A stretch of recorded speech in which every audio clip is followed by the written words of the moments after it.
mai kyawun hali nake so, mai kyawun hali nake so,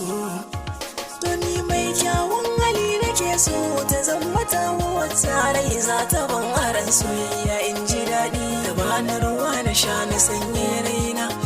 ya zama tana ta rere ruhina, na ba ta dukan sirrikan kalbina, za mu ji daɗi inda na kai ta gidana, zan ba ta kula da dukkanin haƙƙinta, ya zama wani dai na samu mai kishina. Siffofin ta zana-zana domin kwakar na yau zaɓi na ta manne, farko ta zaman na mai ajice,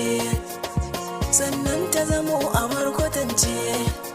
kuma ya zamta yau fice a zance, ya zama ta shiri da kyauce, mai addini ko ta yi dace,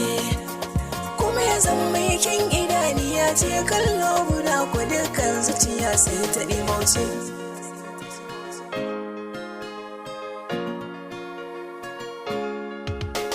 Abin nesa na yaɗa shila, soyayya ce a raina ƙulla, kuncin raina ta kauna illa, san ba na bari ta zub da ƙwalla, ko hawaye na ta maye billa, ta zama diya ce da ba ta talla, ta zama tana da halin kirki,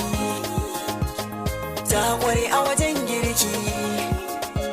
hakan zai sa na ba ta maki, ya zamta zarta mata tsafta, hakan nake so ta yau kasance, sannan ya zamo tana hawa mota mai kyau, ta zamo kira ta ƙasaita, ta ɗaukin mahali na tozarta, in ta haɗa kan arai da ƙaunarta, san babu wuri arai na cutarta, ku riƙe wannan kalar tanar sana, domin ku ne nake so ku zamo waɗanda za su yi cigiyarta.